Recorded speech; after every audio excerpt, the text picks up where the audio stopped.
How did ancient Egyptian women give birth? Thumbnail birth. Imagine you are a woman living in ancient Egypt. The year is around 1750 BCE.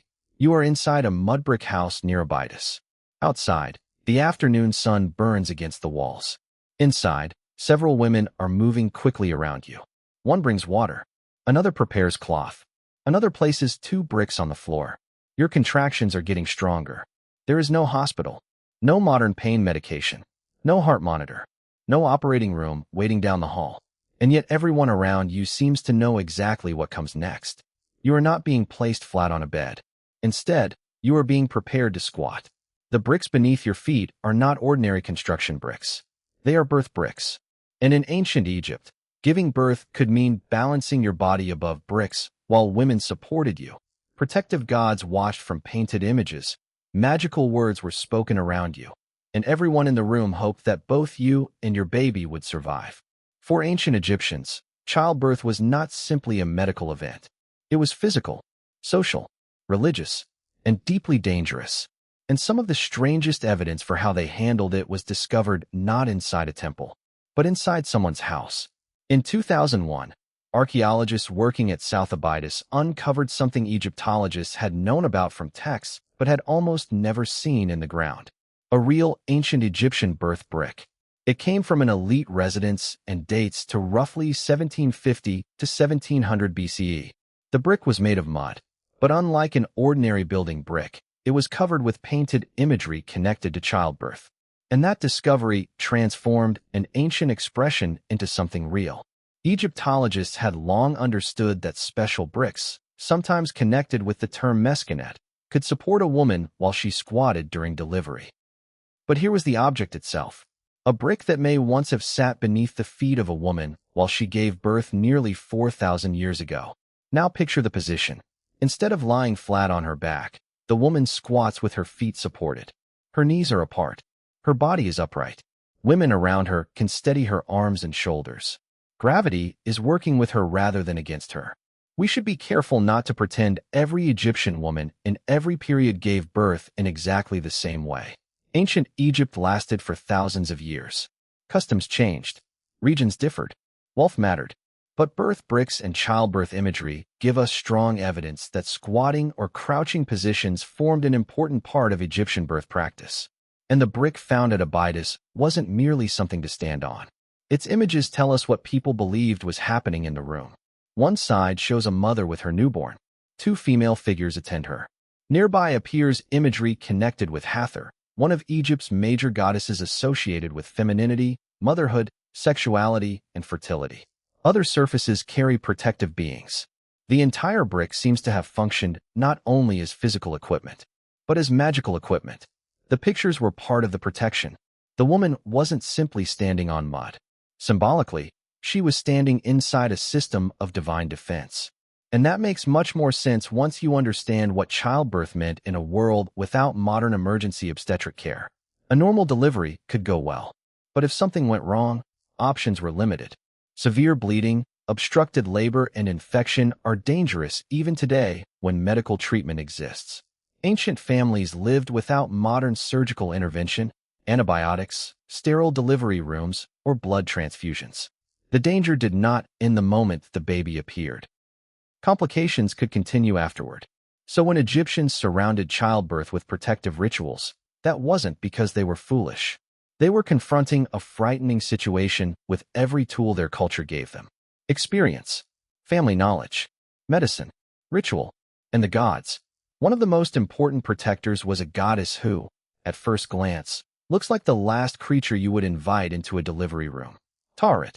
She had the heavy body of a pregnant hippopotamus, human-like breasts, lion-like limbs, and crocodile features. To modern eyes, she can look strange. To an Egyptian woman approaching childbirth, she looked powerful. That was the point. Hippos, lions, and crocodiles were dangerous animals. Combine their strength into one protective being, and you get something terrifying enough to frighten away whatever threatened the mother and baby. Taret's special responsibility was protecting women during pregnancy and childbirth.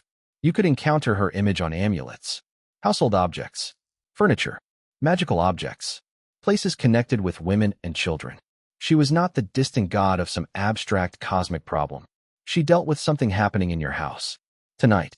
To your wife, your sister, your daughter, or you. And Taweret wasn't alone. There was also Bes.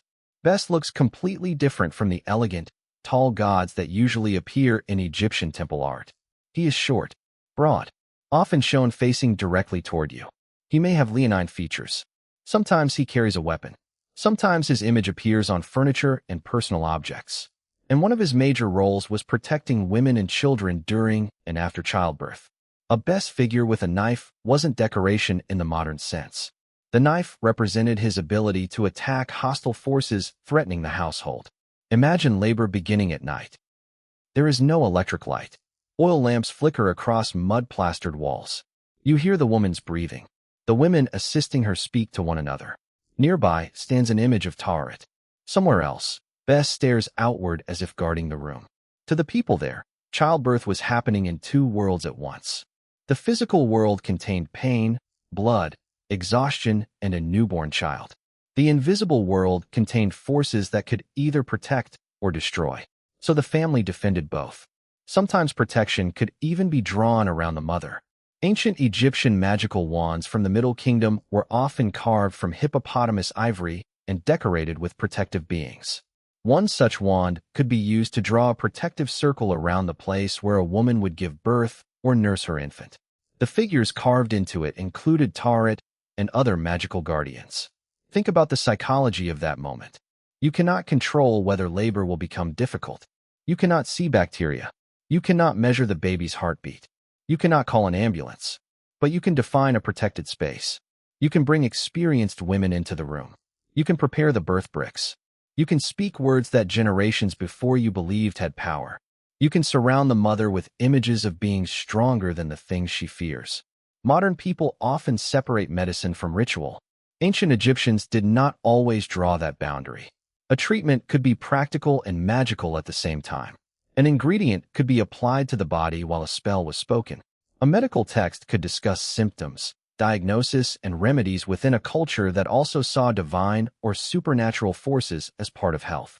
One of the greatest examples is the Kahin gynecological papyrus, dating to Egypt's Middle Kingdom. It is among the oldest surviving medical documents dealing specifically with women's health.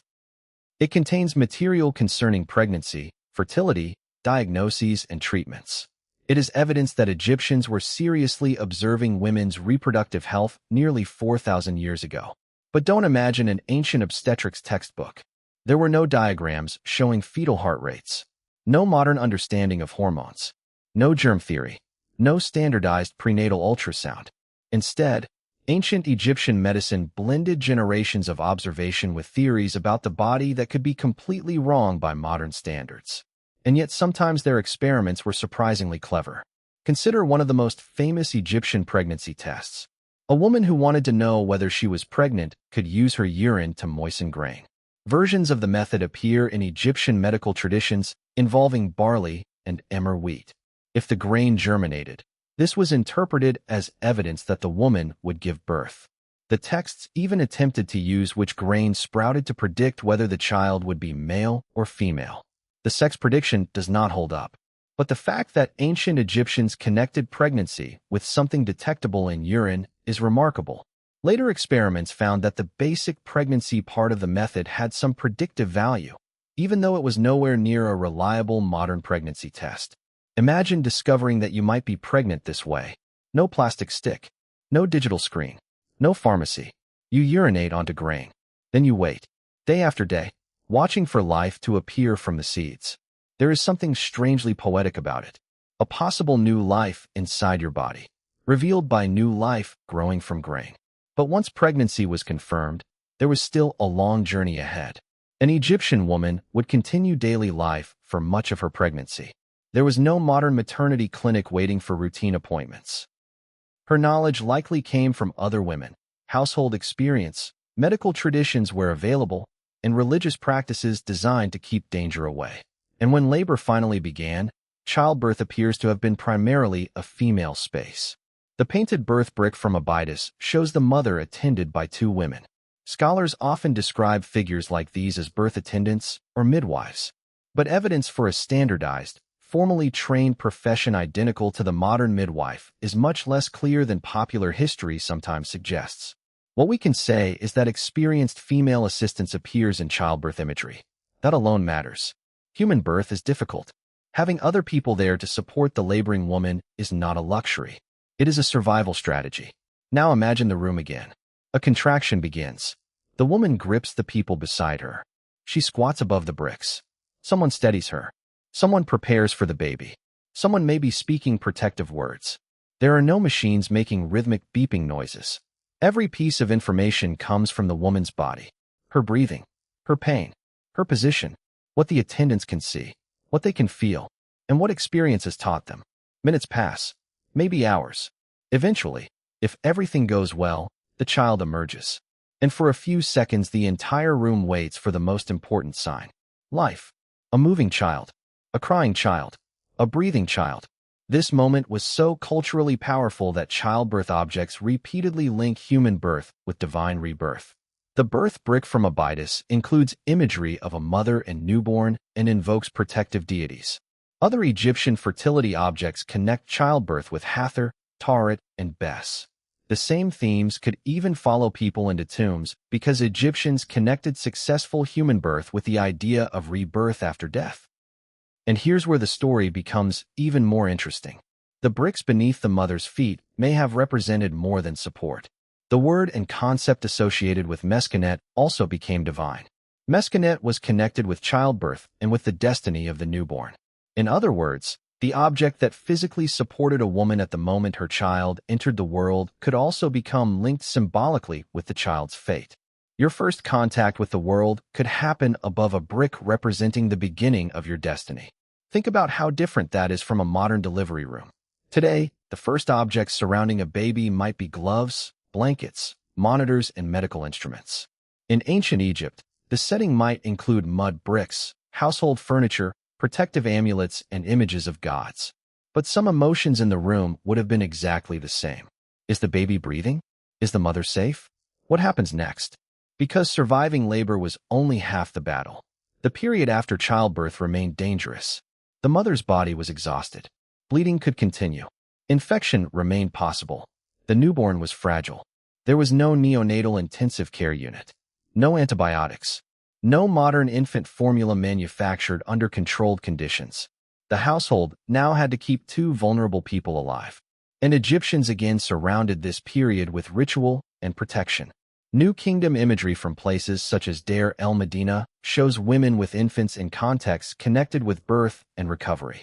Some scenes show a woman nursing her child. Others include servants offering mirrors and ointments.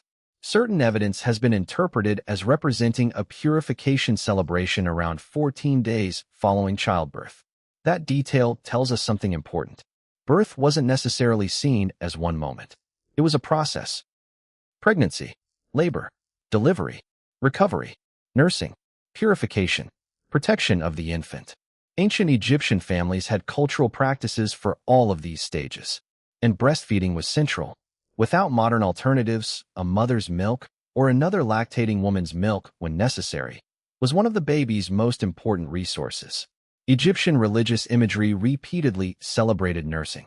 One of the most famous images in later Egyptian art is Isis nursing the infant Horus. To an Egyptian viewer, motherhood and nursing could carry both everyday and divine meaning. So when we look at Egyptian statues of gods nursing children, we shouldn't imagine religion floating far above ordinary life. The imagery came from something people saw every day. A mother, a baby, milk, protection, fear, hope. That is one of the reasons Egyptian household religion feels so personal. A massive temple could tell you how the universe worked. A tiny Taweret amulet could help you sleep while your pregnant wife lay beside you. And there is another misconception worth correcting. When people hear ancient Egyptian childbirth, they often imagine a room full of primitive superstition. But that misses half the picture. Egyptians were watching, recording, testing, comparing symptoms, creating remedies, developing specialized objects for pregnancy and birth. At the same time, they were also using magic. To them, those were not necessarily contradictions. If a physical remedy might help, use it. If a goddess might help, ask her to. When your child's life is at stake, Why would you choose only one? This is probably the most human part of the entire story. Because people still do versions of this today. A family can trust modern medicine and pray. A mother can follow medical advice and carry an object she believes brings luck. A person can understand biology and still want reassurance from ritual. Technology changes. Fear doesn't disappear. And childbirth created enormous fear because ancient Egyptians understood something without needing modern statistics. Sometimes mothers died. Sometimes babies died. Sometimes both survived. Sometimes they didn't. The very abundance of childbirth protection, Taweret, Bes, magical wands, birth imagery, spells, and amulets, suggests just how seriously Egyptians took the dangers surrounding mothers and newborns. Now go back to the woman in the house near Abydos. Her feet are on the bricks.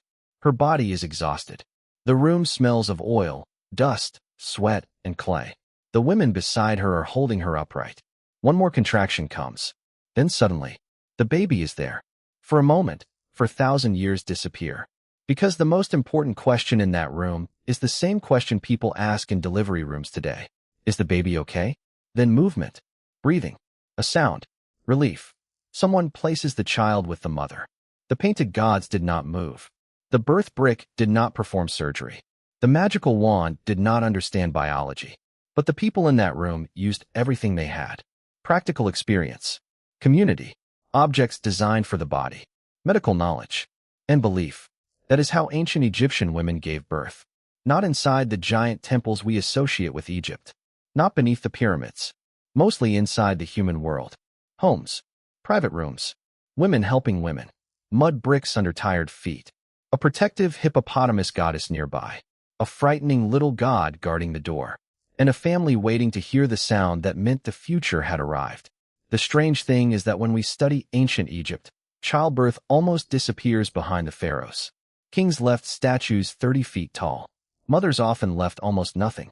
But without those mothers, there would have been no pharaohs, no craftsmen, no priests, no soldiers, no farmers, no civilization. Every pyramid begins, in a way, with someone surviving childbirth. And perhaps that's why the humble birth brick is one of the most revealing objects ancient Egypt ever left behind. It isn't gold. It isn't monumental. It wasn't made to impress an empire. It was made for a woman at one of the most vulnerable moments of her life. And if you had to choose, would you rather give birth in ancient Egypt with experienced women, birth bricks, and the protection of Taweret, or take your chances alone? Because childbirth wasn't the only private part of Egyptian life surrounded by strange rituals. There was another problem every adult Egyptian eventually had to confront. How do you stop a pregnancy before it begins? Ancient Egyptian medical texts preserve some of the earliest known contraceptive recipes in history, and some of the ingredients are exactly as strange as you're imagining. That's the next secret of ancient Egypt.